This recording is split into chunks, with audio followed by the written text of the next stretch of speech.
A very good morning to all my dear students. How are you all? I hope you are doing very well and you are preparing yourself for your upcoming board exams. So students, for class 10th, today I am taking poem Amanda.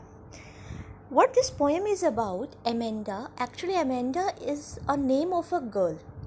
Fine, a girl is there whose name is Amanda, and the whole poem revolves around that only. So here we can say that the protagonist of this poem is Amanda.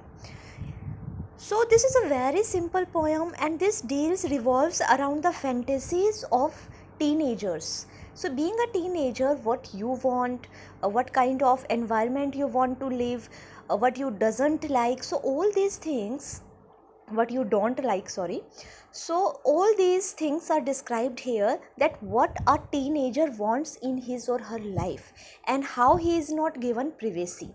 So let's see what this poem is about. Every child feels that she or he is controlled and instructed not to do one thing or another. This happens with you people when you are in the teenage, no? Then your parents, your relatives, or your well-wishers thinks that you are not capable to take a right decision. So they keep directing you what to do and what to not. That you doesn't like. Sometimes you speak up, sometimes you keep that in your mind and you think, oh, they are thinking I'm a kid, I'm a child, I can take my decisions, I will do by my own will. So this is the problem that we all teenagers are facing.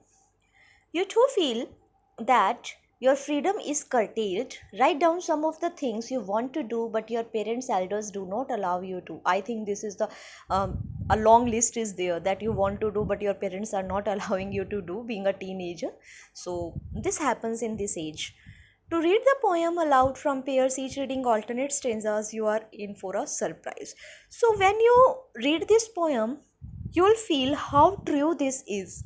So girls will feel more connected because the central character of this poem is a girl. So many problems are related to that only. Now see how this poem is written. First extract and extract in a bracket. So there is one speaker who is directing Amanda, who is saying something to Amanda. So those are without bracket, and what Amanda is thinking and what Amanda is replying, that is in the bracket. So here we can say that two speakers are there. One is Amanda herself and one we can consider her mother. Fine, her mother is there. So in bracket Amanda is replying or she is thinking in herself, and other is her mother. This is a very easy and short poem. First let's read it, and after that we'll explain. Don't bite your nails, Amanda. Don't hunch your shoulders, Amanda. Stop that slouching and sit up straight, Amanda. So as the direction, by the wordings you can realize that someone is instructing, someone is saying something to Amanda, someone is instructing her, and what the speaker is saying, we can consider that her mother is there. What she is saying, don't bite your nails, Amanda. So Amanda is a small girl of 12 or 13 years.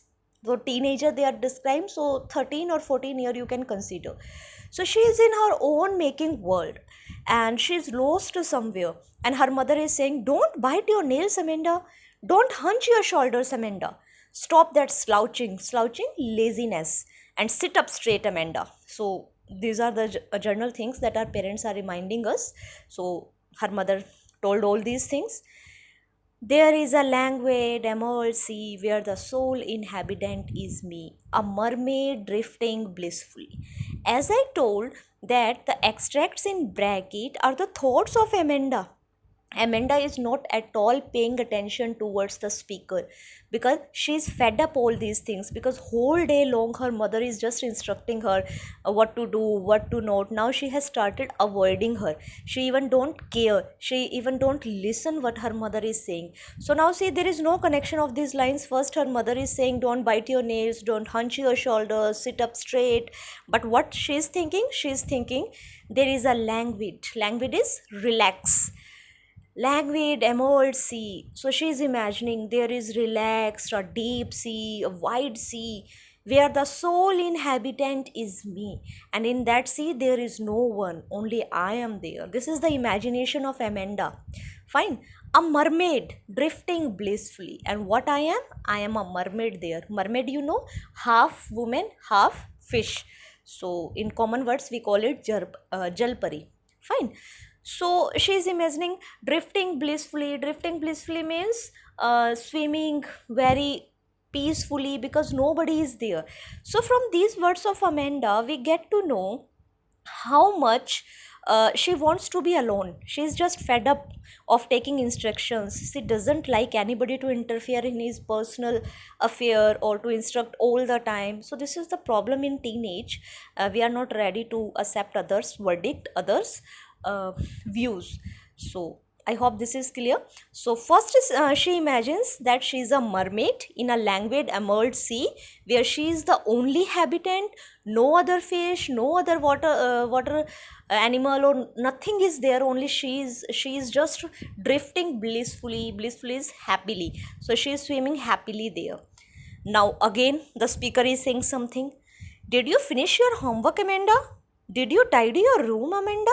I thought I told you to clean your shoes, Amanda. So these words are very simple. How her mother is instructing her.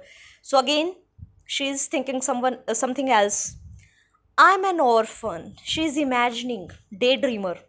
Her mother is saying something, but she is lost in thought. She is not reverting back to her mother that I'm not going to do that, but she just avoided, and she is in own making world.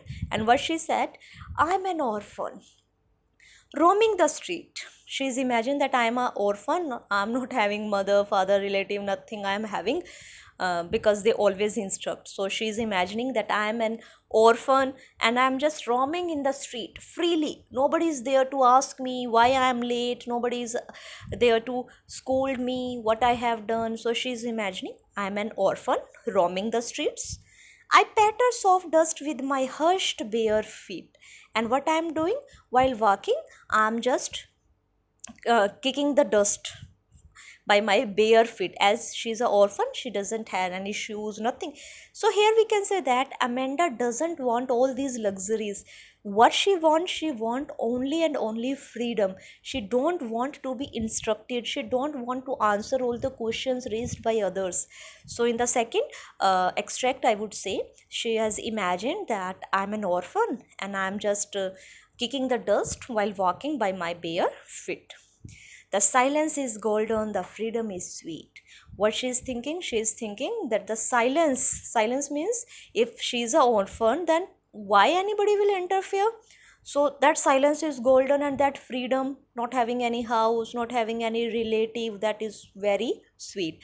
Now you can imagine how problematic this will be. But being a teenager, she is dreaming all these things that a kind of family that I'm having always instructing me, it's better to be an orphan.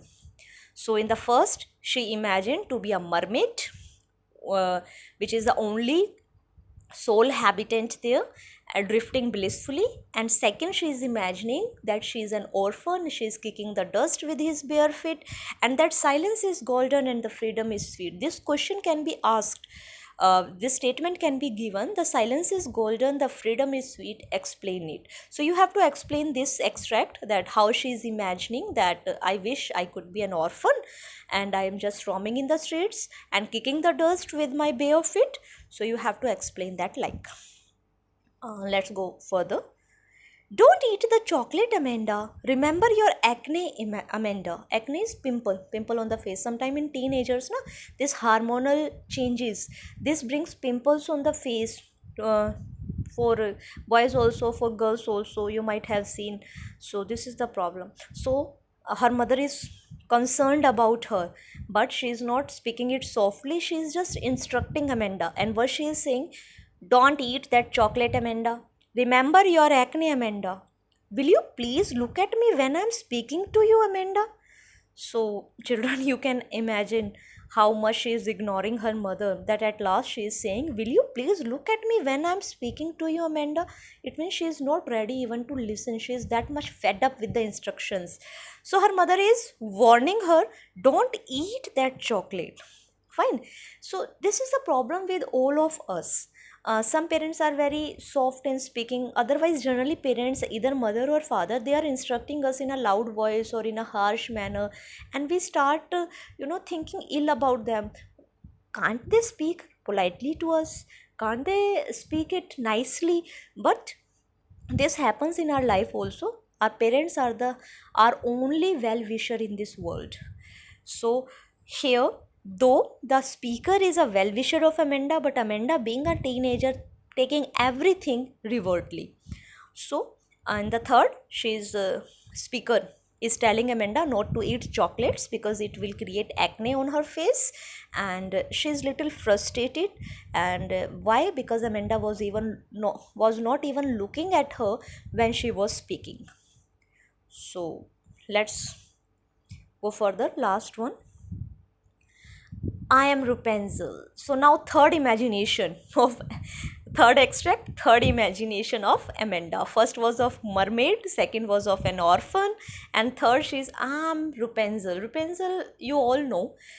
Those who doesn't know, let me explain. Rapunzel was a princess. She was having long, very long, extra long hair, and she was captured, and she was kept at a tower, Tranquilin Tower, very big in height, and she was locked there by the ill spirits. And somehow she was able to see a prince coming from down, and she spreaded her long hair down, and the prince who climbed to the tower by holding her hair. So you might have seen this. So here I will say that Rapunzel was a princess, very pretty, with very long hair, and she was kidnapped, and she was kept in a tranquil tower. So now she is imagining, I'm Rapunzel, I have not a care. Life in a tower is twinkling and rare. Now she is saying that I wish I'm a Rapunzel. और मुझे I haven't not a care. मुझे कोई फर्क नहीं पड़ता. I haven't a care. Life in a tower is twinkling and rare. If someone kidnap me and keep me in a tower, I will be happy there. I will not care.